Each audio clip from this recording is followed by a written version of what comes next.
안녕하십니까. 대성쌤은 굉장히 신기한 분이죠. 지금까지 굉장히 힘들어 하셨는데 딱 저희가 유튜브 영상을 찍는 순간 눈이 반짝반짝해지십니다. 예. 유튜브 그렇게 즐거우세요?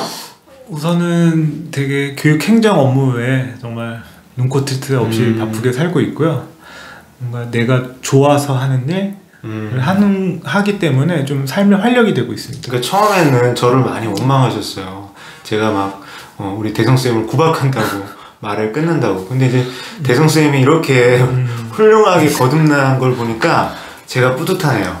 오늘은 그런데 조금은 좀 무거운 이야기를 하려고 합니다.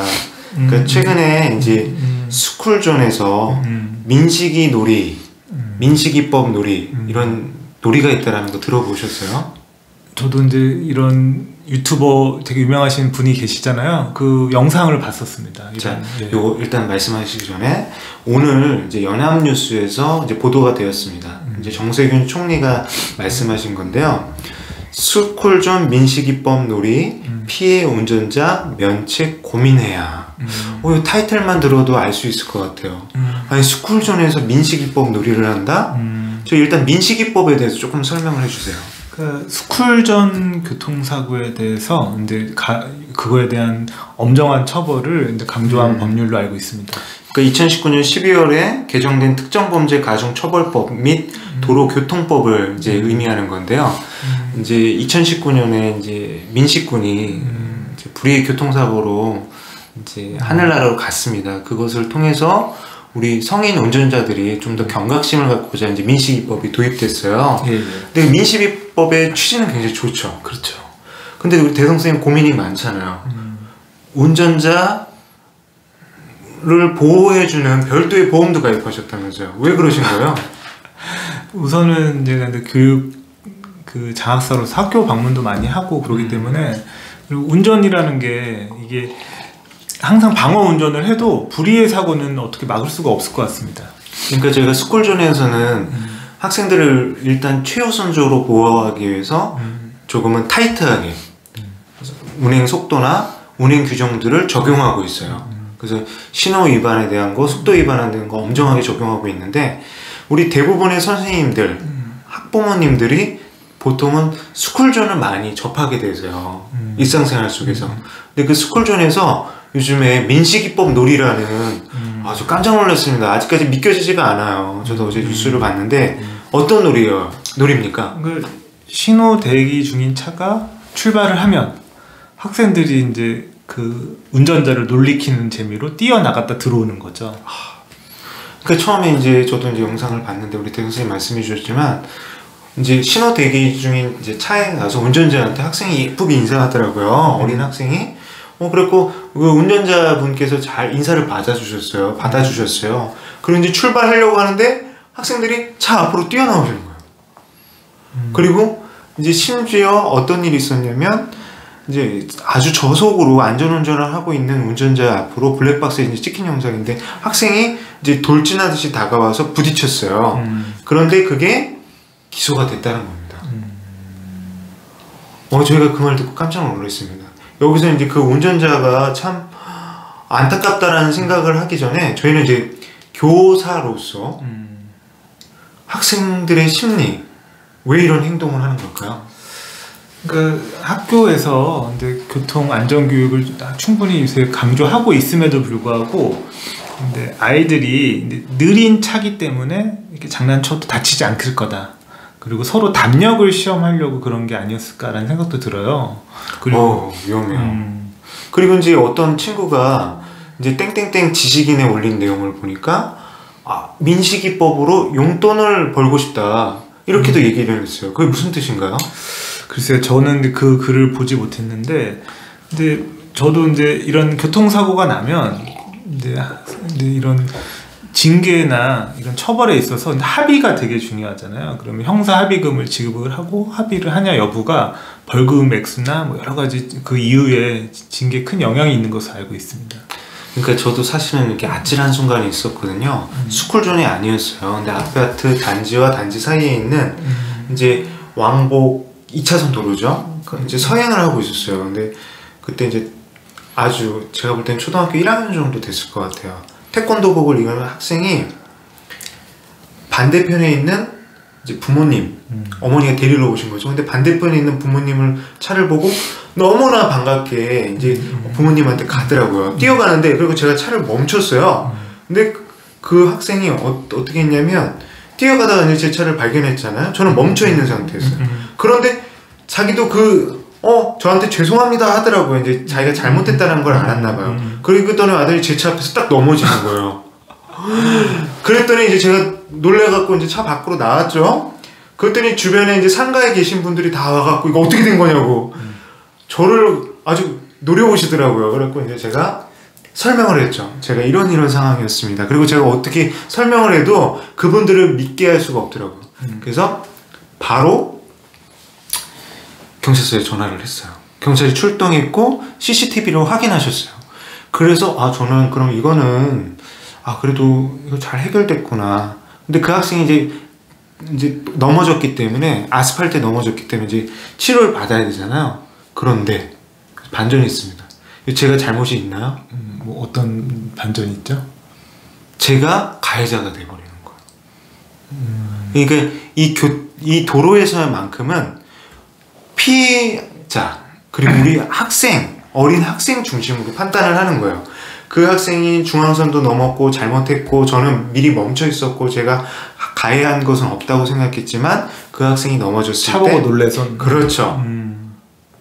그래서 제가 그때 그거에 대해서 자동차 보험으로 처리를 했고 경찰서에 가서 떨리는 마음으로 조서까지 썼어요. 그리고 이제 그 학생 부모님께도 위로 전화를 드리고 그렇게 해서 결국은 잘 해결됐는데 이게 무엇이냐면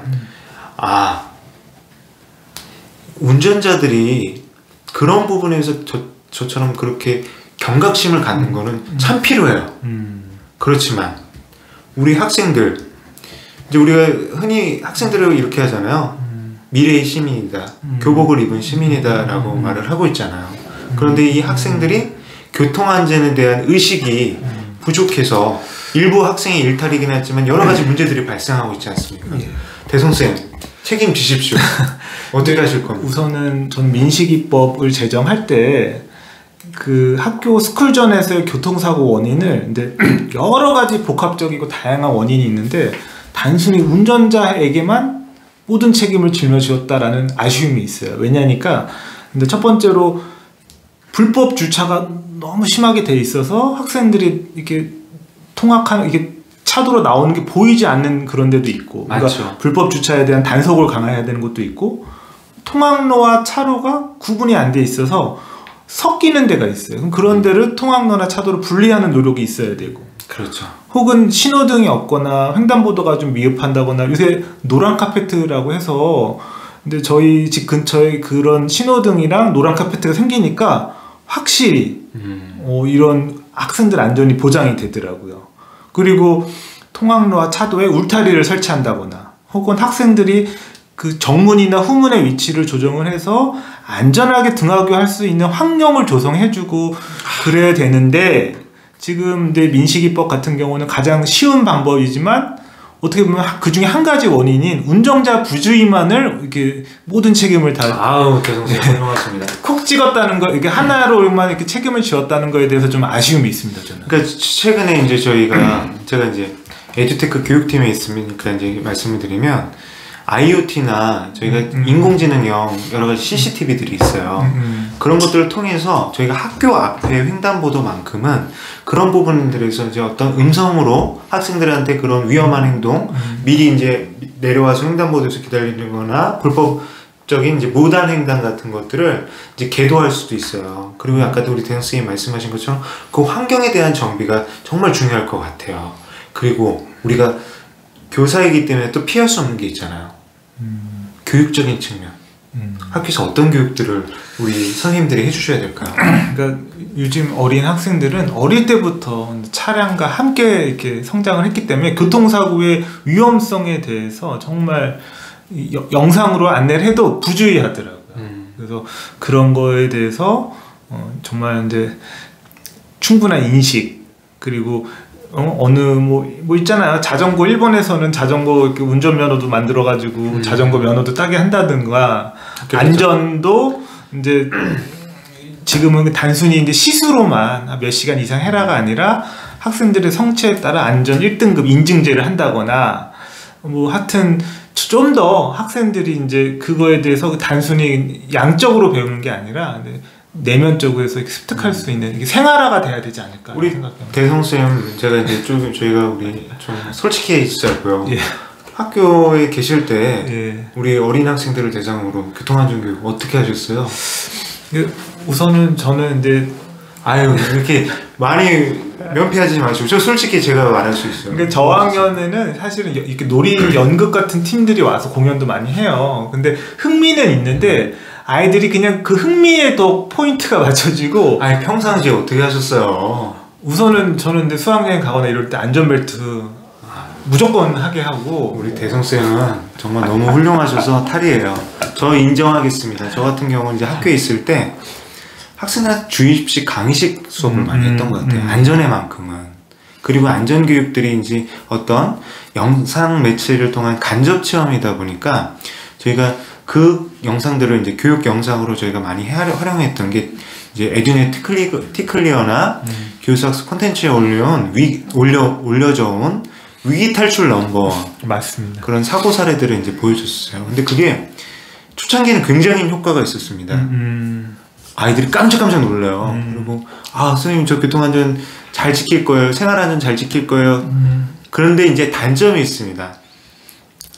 그런 영상 매체를 통한 교육도 필요해요. 그렇지만 실제로 학생들이 실천하고 그리고 그 실천을 자기 생활 규범화 할 수 있는 그런 노력들이 필요하거든요. 그래서 저희 얼마 전에 인천 같은 경우 안전체험관이 생겼잖아. 예. 어떤 교육을 하는 곳인가요? 그러니까 실제로 아이들이 비상 상황에서 뭐 불이 났을 때 대피해 본다거나 지진이 났을 때 안전한 곳에 숨는다거나 혹은 배가 조난이 당했을 때 혹은 비행기에서 이렇게 안전 슬라이드를 이렇게 하는 걸 직접 해보는 거죠. 그러니까 그게 이제 우리 학생들에게만 필요한 건 아니에요. 우리 어른들이나 선생님들도 필요하세요.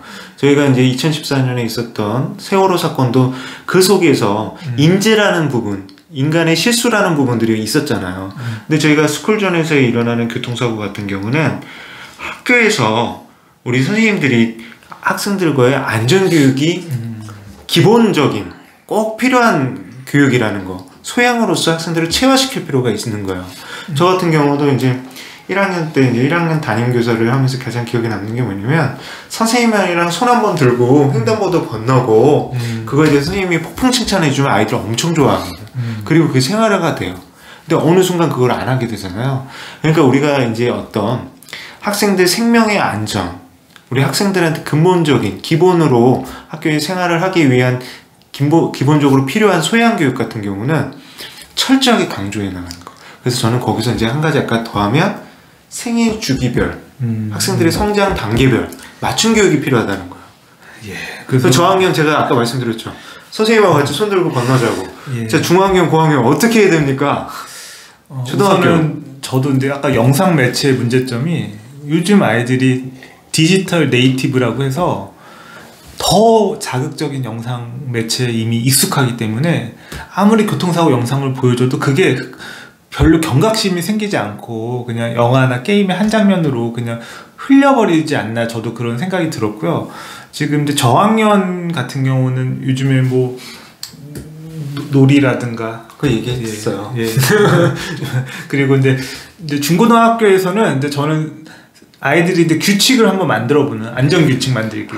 그래서 예, 제가 사실은 학급 그런 학급 교훈인가요? 그거를 안전, 우정, 배움이라고 해서 그 사람 욕구의 6단계 중에 가장 기본의 안전에 대한 단계잖아요. 그래서 저는 모든 교육의 기본은 안전이다. 안전이 담보되지 않은 교육은 그 자체는 의미가 없다라고 생각할 정도로 안전을 강조했었습니다. 그렇죠. 이제 우리 대성 선생님이 제가 하고 싶은 얘기를 해버리셨네요. 좀 몰라야지 재밌는데 맞아요. 이제 중학년, 고학년 이제 중학생이 될수록 선생님이 이렇게 해라 지시형 교육이 통하진 않아요. 그럼 어떻게 되냐? 학생 스스로 주체가 돼야 돼요. 학생들 자체 활동을 활용하셔야 됩니다. 그리고 그것에 대한 위험성, 경각성을 학생 스스로가 캠페인을 해야 되는 거예요. 우리 그 이제 학습 이론에 보면은 강의식 수업이 가장 효과가 낮잖아요. 그럼 가장 효과가 높은 수업의 형태가 뭐였습니까? 제가 갑자기 하브루터가 생각나네요.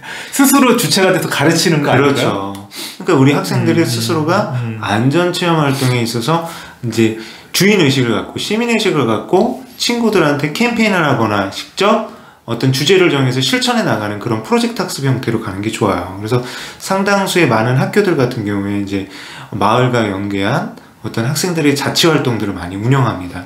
물론 옛날처럼 이제 선도부장 뭐 이런 제도하고는 조금 틀리죠. 어떤 학생들끼리에도 서로 존중을 기반해서 안전에 대한 그런 실천 캠페인들을 생활할 필요가 있습니다.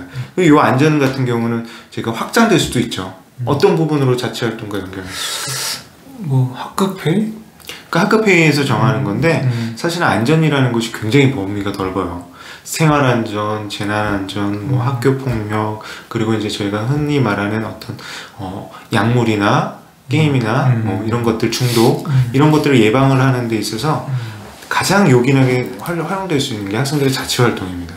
저희가 학교마다 초등학교, 중학교, 고등학교마다 회장 선거를 하잖아요. 공약이 엄청납니다. 정말 대통령 선거, 국회의원 선거 못지 않습니다. 근데 그 이후 당선 이후에는 사실은 흐지부지돼요. 그게 정말 아쉽습니다. 그런 부분에 있어서 자치활동을 통한 안전교육 필요하다는 거. 자, 우리 대선생 다시 우리가 멀고 먼 길을 돌아와서 민식이법 놀이 우리가 이제 해결책을 두 가지를 냈어요. 선생님과 함께 실천하는 체험형 교육을 하자. 그리고 안전체험학습관과 같은 학생들이 직접 경험해 볼 수 있는 기회를 제공하자. 그리고 학생들의 자치활동을 통해서 이 부분을 공고히 하자. 예. 또 어떤 것이 있을까요? 이건 너무 어려운데 저한테. 뭘 어려워요. 우리 대성생 학부모님이잖아요. 예. 생활 안전 교통 안전 교육 어디서부터 시작돼야 됩니까? 가정과 마을도 함께 해야겠죠. 뭐. 그렇죠. 사실은 우리가 이제 선생님들이 알림장에 적어주시는 게 굉장히 은근히 효과가 있습니다. 부모님들과 함께 하셔야 돼요. 우리가 이제 예전 같은 경우는 학부모님들께서 이제 이른 아침에 이제 녹색 어머니 해서 이제 학생들을 위한 교통 계도 활동들을 했어요. 근데 그 굉장히 학부모님들한테 부담이 돼요. 현실적으로 그게 어렵다라고 한다면 적어도 그것을 대체할 만한 가정 내에 어떤 교육 활동들이 필요할 것 같아요. 그래서 안전에 대한 그런 것들을 가정에서부터 부모님과 학생들이 대화하고 토론하고 아까 말씀하신 하루타로 그렇게 해보면 좋을 것 같습니다. 그리고 민식이법부터 아주 안전교육의 큰 흐름 앞으로의 방향까지 아주 되게 뜻깊은 시간이었습니다. 예. 그렇지만 저희도 이렇게 말을 했지만 사실은 쉽지 않습니다. 항상 노력해야 될 것 같아요. 예. 자, 우리 대성쌤 자, 정리를 해주시죠. 그러니까 뭐 이제 저는 항상 제가 했던 안전, 우정, 배움. 그래서 우선은 안전을 담보로 친구들과 우정을 쌓으면서 그리고 나서 이제 배움이 있다고 저는 생각을 합니다. 그래서 안전이 담보되지 않은 그런 배움은 있을 수 없다. 그래서 교육의 모든 활동은 안전을 담보 상태로 그리고 항상 실천하면서 좀 이루어졌으면 좋겠습니다. 우리 대선생님 말씀해 주시는 거 이거 혹시 이제 우리 임용고시를 준비하거나 전문직을 준비하시는 분들이 참 들으셔서 참고하시면 참 좋을 것 같아요. 자, 오늘 저희 영상은 이만 마치도록 하겠습니다. 네, 고맙습니다. 감사합니다.